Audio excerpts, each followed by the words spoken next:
doing interviews before we got there and then said, oh, we're not doing interviews. Well, we just set up a camera 50 feet away. He asked the questions. There they are.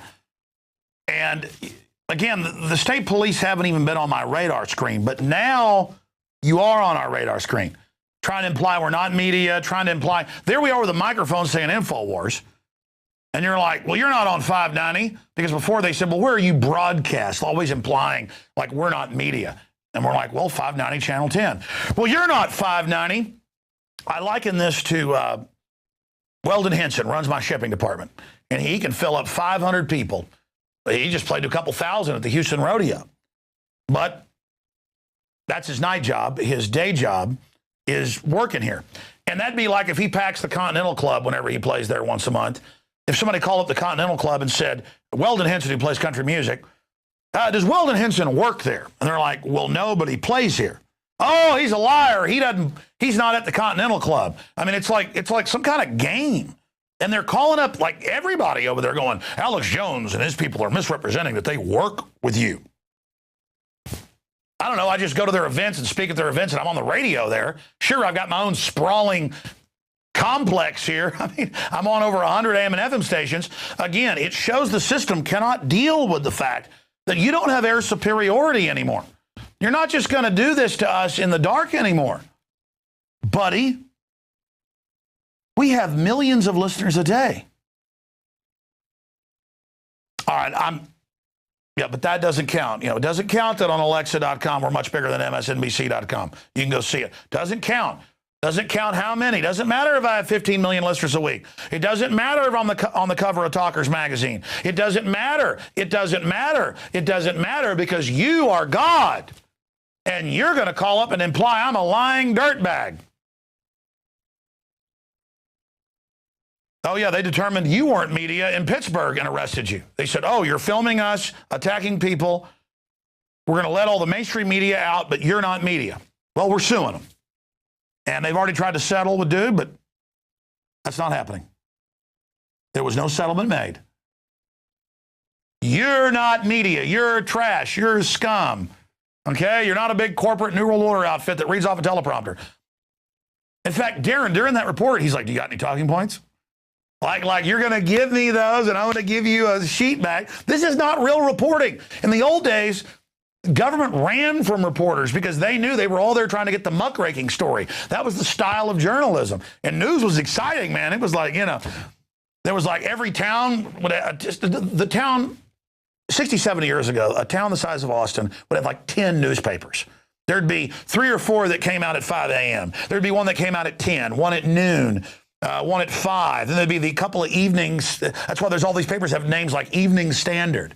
Because, you know, it's like up-to-date news, like the internet, man. Bam, bam, bam, bam, bam. And you're like, oh, I want that one. I want that one. And it was all about the muckraking.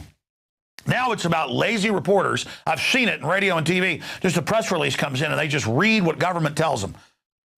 Well, this is teleprompter free, folks. It didn't happen in here. Okay, I'm done. I got to hurry up here. We got like 2 more hours coming up. Breitbart, I've talked to a lot of big talk show hosts. I've talked to folks that knew Breitbart well, and I don't just mean the reporter we talked to yesterday. I mean folks that know him well. Well. About as well as you're going to know him. And the consensus is they think he was murdered. And I talked to Corsi on the radio today, who's been talking to Breitbart just a few days ago and is releasing all this birth certificate stuff with Sheriff Arpaio. The sheriff's department thinks they may be being threatened. This may be the White House, and they've beefed up all their security. And that broke today. That's big. In fact, I got to call our writers. They don't even, it's like Sheriff Arpaio and, you know, getting more security. I mean, because of Obama. I mean, this is breaking news. And he talked to Breitbart hours before he died on the phone. Wow, this is huge. Getting calls from New York. Let's see who this is. Hello. Hey. Oh, hey, you're the Discovery Channel guy? I'm sorry, I went over. I totally apologize. Can I call you back during a break in like 5 minutes? I apologize. Call you right back. I'm telling you, ladies and gentlemen, it's total transparency. I'm like an octopus here just getting stuff done. All right. Breitbart, Wait till they see what happens March 1st. So it turns out he was going to release the video of Obama and commie meetings and all the stuff that would bring him down March 1st, and he died a few hours before in the early hours of March 1st. That's one of the biggest stories in the country right now, up on drudgereport.com. Also, Breitbart's footage shows Obama palling around with terrorists, Weather Underground. And now the Breitbart folks are saying that the footage will be released within the next 2 weeks. Well, I want to know why it's going to be released in the next 2 weeks. It should come out now. But we'll go ahead and go to some of the other cases where we've heard of them talking about we'll see the video in the next 2 weeks. You know, I've heard that before in Hollywood. It'll take 2 weeks. Here's your pomade. 2 weeks? Excuse me? 2 weeks? That don't do me no good. 2 weeks. 2 weeks. Well, ain't this place a geographical oddity? 2 weeks from everywhere. There's a set of tapes, and we're going through it. The staff, you know, he attracted fighters. He attracted guys like Joel Pollack and Ben Shapiro and Larry O'Connor. The guys are going through a series of tapes of President Obama at Harvard, and we'll come back to you in a week or two. I think a week to 10 days. But this is something, Andrew, we're very systematic about going through these things. So 2 weeks, we're going to get those. It was going to come out March 1st, but now it's 2 weeks.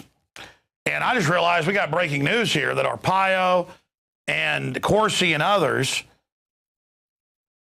are having to get more security because they're concerned and think this may have been a hit. Man, that is some amazing breaking news right there.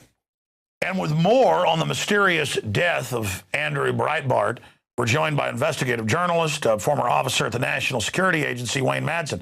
The reason I wanted to get Wayne on is he had to leave the country for 4 or 5 months last year because high-level sources told him that the word is the White House is going to kill you, especially if you keep going to Chicago and investigating the mafia ties, the CIA ties, the ties to communist groups. Well, Andrew Breitbart was set, we've now confirmed, as we just covered, to release March 1st, yesterday, the footage of Obama at these communist meetings. Now, it's going to be a few weeks till those get released. Is something going to be redacted? Joining us is Wayne Madsen of WayneMadsenReport.com. Wayne, thanks for joining us. What's your early first take, and what are your sources saying about what happened to Breitbart? Well, I was covering the Conservative Political Action Committee annual meeting here in Washington about 2.5 weeks ago, and I remember Breitbart giving one of these impassioned presentations. I was told by others there, now I don't recall him saying this, I was told by others there that he had the smoking gun evidence. He didn't get into any details. I spoke to Larry Sinclair, who has some information on Breitbart. Apparently, he called the L.A. Medical Examiner's office. And I think we have to look at the jaded record of the L.A. Medical Examiner's office in high-profile deaths. I mean, starting with Marilyn Monroe and a few others. But I think we have to wait to see what the autopsy says. And look, even if there are drugs found, the word is that he was drinking in a bar earlier that evening before he died of an apparent heart attack on the sidewalk, I guess in the Brentwood neighborhood. And I've been cautioned many times to watch my own unattended glass of wine and various establishments I've been to here in Washington, because, as you said, I received 3 credible threats from 3 credible sources. So I don't take those threats lightly.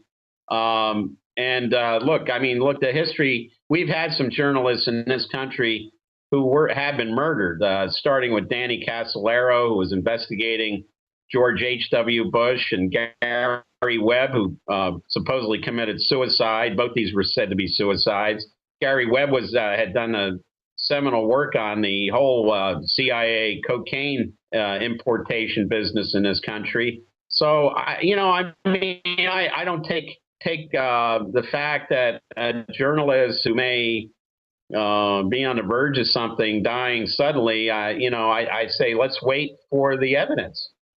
Well, I know this kind of, alternative Republican muckrakers like Michael Savage are hiding out, do have bodyguards.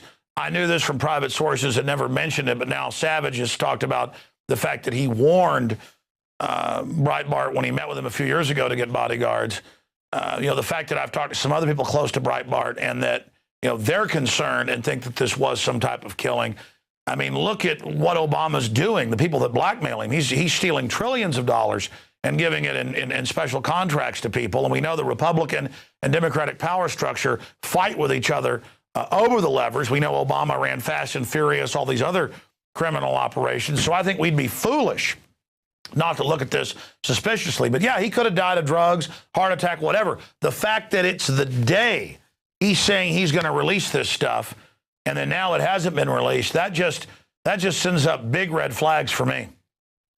Well, and let's look at whatever he had. If it's early footage or photographic evidence of Obama attending Marxist meetings or communist meetings, whether he was there with Bill Ayers or Bernardine Dorn or any of these people, my contention is that Obama was selected at a very young age to infiltrate these groups. And I got word, of course, from old members of the Black Panther Party in Chicago that when he showed up, after he left that CIA job in Manhattan, when he showed up in Chicago suddenly and saying, "Hey, I'm Barry Obama, and I'm really, I'm really in with you guys here," and they told me they knew he was a plant from the very beginning because they said he was a phony. They knew he wasn't from their neighborhood, that he had been parachuted in. Is the word I got, and they were, having dealt with COINTELPRO and FBI infiltrators for years, they were very suspicious of him. So I think this has to be, this report, if true, has to be looked at in context that Obama was, basically chosen to infiltrate these various groups because of his own background. Half African American, had a Indonesian stepfather, attended a Muslim school in Jakarta. So this was the perfect candidate for that. He's been an operative most of his life and lived around it. You've been to Indonesia, you've been to the Middle East, you've been to Libya, you've tracked all this, but you didn't start getting these death threats from sources saying, yeah, this is coming from the White House as a warning until last year. What was it you were working on? I mean, I know it was going to Chicago. What were you looking into that has got them threatening you? Because obviously that's where we need to look closer. Yeah, well, it wasn't the story that, of course, Larry Sinclair advanced about his, at least his bisexuality. What I was warned off on was the background of Obama in Indonesia with the Central Intelligence Agency. This is the one thing that they can't handle at the White House. The reason being is they can handle this birth certificate story. They basically run Hawaii. Neil Abercrombie's the governor. He knew Stanley Ann Dunham, Obama's mother. He knew the family. So they and he's governor of Hawaii now. So of course he's in a position to tamp anything down on that front. But I always thought that the real issue with Obama, and the one that they really can't handle, is his links and his possible ties to the Central Intelligence Agency as early on as Occidental in L.A., but possibly even traveling on an Indonesian passport after he reached the age of 18, going to Pakistan, going to India, traveling around on that. And that was basically confirmed to me by somebody who was very close to the office of president of Indonesia, the current president of Indonesia, whose prior job, of course, was the head of the Indonesian intelligence service. Let's shift gears into NDAA. That's really blown up in Obama's face, the fact that he demanded the secret arrest provisions and the power to kill citizens. It's obviously unconstitutional, but he says he has that power. Now he's saying he won't enforce it and has signed this executive directive to the bureaucracies. But when you have a president seeking the power to kill citizens, even in America,